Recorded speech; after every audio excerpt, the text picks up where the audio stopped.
हाय दोस्तों, मैं आदर्श त्रिपाठी अपने YouTube चैनल आदर्श एकेडमी पे आपका स्वागत करता हूँ। तो दोस्तों, आज वो चैप्टर आपको पढ़ना है जो फुटप्रिंट्स विदाउट फीट का सबसे इंपॉर्टेंट चैप्टर है ना। तो कल भी आपको एक इंपॉर्टेंट चैप्टर पढ़ाया गया था, द नेकलेस। तो उसको भी लर्न करिएगा, इसे भी एक बार नहीं 2 बार पढ़ लीजिएगा, ज्यादा बेस्ट होगा आपके सीबीएसई एग्जाम के लिए, खासकर CBSE central board of secondary education. बहुत अच्छा ये चैप्टर है, तो पढ़ते इस चैप्टर को। इसमें देखिए क्या कहा है। बोली इज रियल नेम वाज शुलेखा। याद रखिएगा, बार बार इस चैप्टर में इस नाम को आपको लर्न करना पड़ेगा। बार बार ये चैप्टर आपको बताया गया है। इस चैप्टर में नेम क्या है, बोली का नाम क्या है, दिया गया है Sulekha. But since her childhood everyone called her भोली। याद करिएगा, लेकिन बचपन में उसे भोली के नाम से जाना जाता था, लोग उसे भोली भोली कहकर के पुकारते थे। सी वाज फोर्थ डॉटर, वह चौथी बेटी थी, out of 7 children of Ramlal. Ramlal के 7 बच्चों में वो चौथी बेटी थी, यानी रामलाल के 3 बेटे थे और 4 बेटियां थी। भोली जिसका नाम है वाज 10 मंथ्स। याद रखिएगा, ये कभी भी एमसीक्यू में भी पूछा जा सकता है।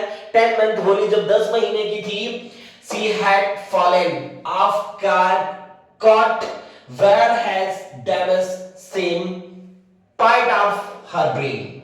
भोली खाट से, या जिसे बोला जाता है तख्ते से गिर गई थी, जिससे उसका ब्रेन डैमेज हो गया था, है ना। उसके ब्रेन में चोट आ गई थी। was 2 year old, जब वो 2 साल की थी, she suffered from an attack of smallpox। ये देखिएगा, एक ऐसी बीमारी है जिसे बोला जाता है चेचक, small pox.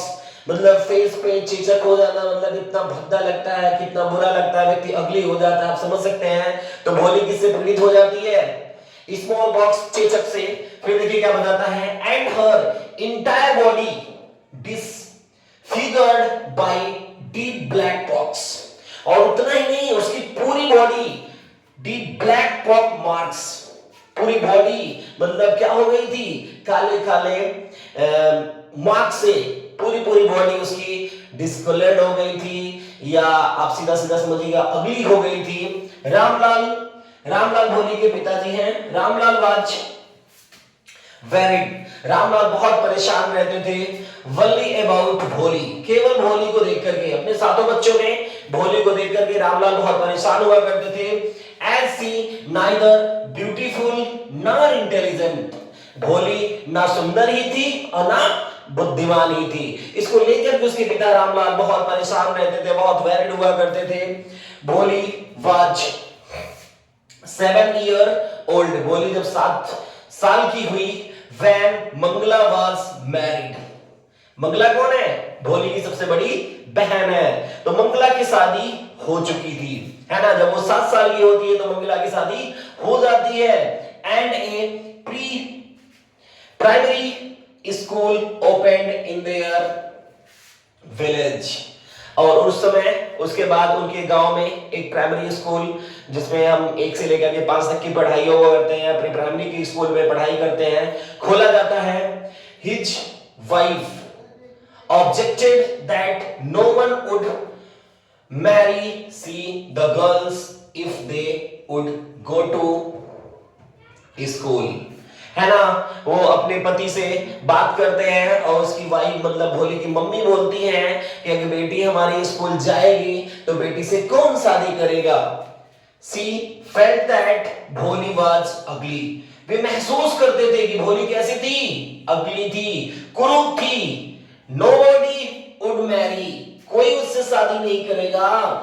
So decided to send भोली school was made to wear new clothes। उसके बाद उन्होंने निश्चय कर लिया और भोली को स्कूल भेजने का। फिर भोली के लिए नए कपड़े बनाए गए। She was given a bath and her hair was oiled। इतना ही नहीं, भोली के लिए नए कपड़े मंगाए गए और भोली को नहलाया गया और भोली के बालों को बढ़िया से ऑयल किया गया, कंघा करके उसके बालों को बनाया गया। उसके बाद देखिएगा, भोली वाज अट्रैक्टेड भोली आकर्षित दिखने लगी। कलरफुल पिक्चर्स, भोली जब स्कूल में जाती है तो कलरफुल पिक्चर को देखती है, बहुत जो वॉल पे लगे होते हैं उनको देखती है। ऑन द वॉल, दीवारों पे। भोली कुड स्पीक स्ट्रीम्ड, थोड़ा सा भोली में प्रॉब्लम था कि भोली एक चीजों को दो बार बोलती थी, थोड़ा थोड़ा आप कह सकते थे भोली क्या थी, थोड़ी बहुत हकलाती भी थी। And then started crying. The teachers told Bholi to come to schools every day. भोली से जब टीचर थोड़ा बहुत बात करते हैं तो वो थोड़ा रोने लगती है। उसके बाद वो कहते हैं भोली अब तुम्हें डेली स्कूल आना है। वन नाइट, एक रात को, after dinner Ramlal his wife were talking about a marriage proposal from Bholi. एक रात में खाना खाने के बाद रामलाल और उसकी पत्नी बात करते हैं भोली की शादी के बारे में, और वो लोग एक प्रपोजल देते हैं। और नेम्ड क्या होता है, बिशंबर। बिशंबर नाम के एक लड़के को चूज करते हैं भोली के पिता, जिससे भोली की शादी करने के लिए। अब देखिए आगे क्या होता है। Bishambar was 45 to 50 years। Bishambar की एज कितनी थी, 45 से 50 साल, मतलब आप समझ सकते हैं कि 45 से 50 साल, ओल्ड एज है ना, ऐसा दिख रहा था। कौन ओल्ड, मतलब 50 इयर्स ओल्ड। एंड लास्ट में क्या बता रहा है, लेम्ड। फिर क्या थी, widower. Grocer Bishambar was rich and had not demanded any dowry. अच्छा, बिशंबर की एज कितनी थी, 40 से 45 साल। और क्या कमियां थी बिशंबर में, बिशंबर लंगड़ा था, पैर से लंगड़ाता था। विडोवर, विधुर था, मतलब समझ रहे हैं, उसकी शादी हो चुकी थी, उसके 2 बच्चे थे, बट उसकी पत्नी का डेथ हो गया था। आगे क्या बताता है, उससे बिशंबर से रामलाल जी अपने बेटे की शादी तय करा देते हैं। उसके बाद देखिएगा क्या होता है। बिशंबर कैसा था, रिच भी था, धनी भी था, उसका शहर में जमीन भी था, उसकी एक दुकान भी थी, बट बिशंबर है नो डिमांड ऑफ ड्रॉरी। सबसे बड़ी चीज है हमारे लिए कि हमारे यहाँ देखिएगा बच्चों के लिए अगर दहेज प्रथा की बात नहीं होती है तो वहां पे बड़े प्यार, बड़े आराम से पिता लोग शादी कर देते हैं अपनी बेटियों की। हिज, लास्ट में देखिएगा क्या कह रहा है, हिज वाइफ, उसकी पत्नी फिर क्या कहती है, believe that it was the best marriage proposal for भोली। उसकी पत्नी बोलती है कि यह तो बहुत अच्छा प्रपोजल, प्रस्ताव है किसका, भोली का, शादी के लिए, है ना।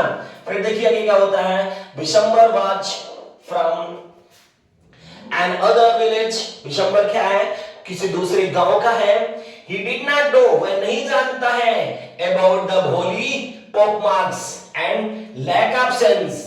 वह भोली के जो चेहरे पे पॉक मार्क्स है, चेचक के मार्क्स है, और उसके कम बुद्धि वाले दिमाग को वो नहीं जानता है, क्योंकि वह पास के दूसरे गांव का है। कौन, बिशंबर, जिससे भोली की शादी तय हुई होती है। On the day of the weddings Bishambar came as a bridegroom with his friends and family, a lot of pomp and show। अब वो दिन आ जाते हैं शादी के। बिशंबर बारात लेकर के रामलाल के घर आता है, दूल्हा बन करके, एक बहुत अच्छी बारात लेकर के, लोग खुशियां।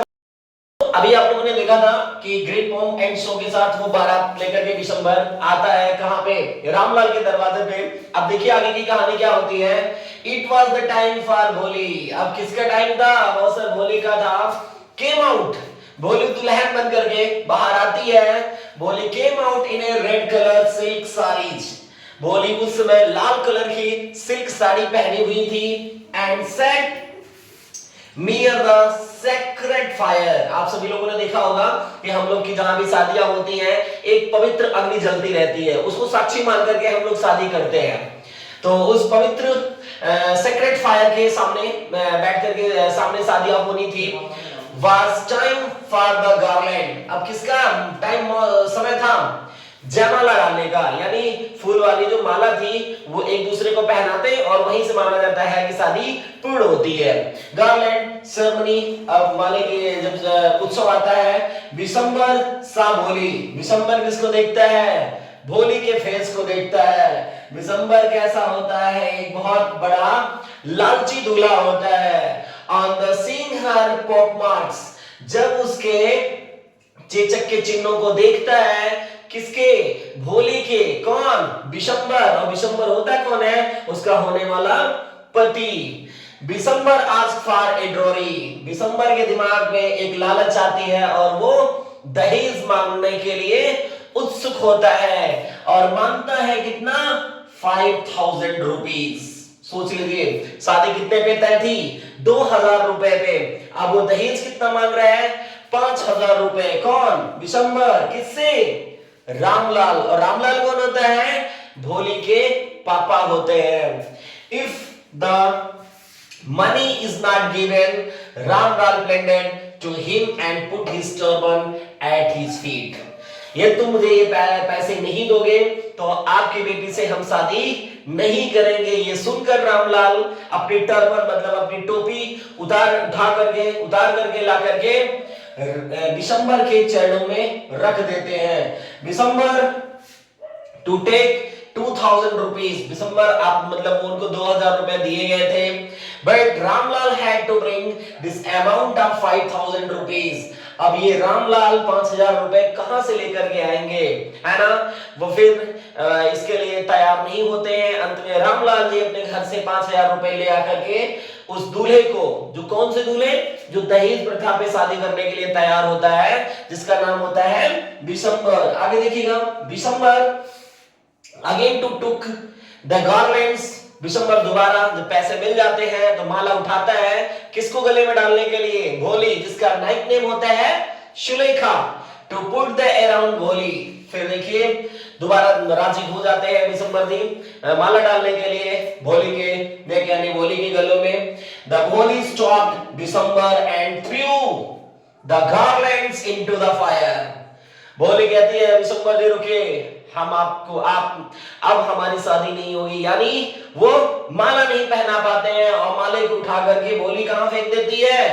फायर्ड। वो जो पवित्र अग्नि जलती रहती है उसमें ले जाकर के डाल देती है और मना कर देती है, रिफ्यूज कर देती है। I am not married for you, मैं तुमसे शादी नहीं करूंगी। She told her father that she would not marry Vishambar, वो अपने पापा से कहती है, पापा कि अब हम विशंबर से शादी नहीं करेंगे।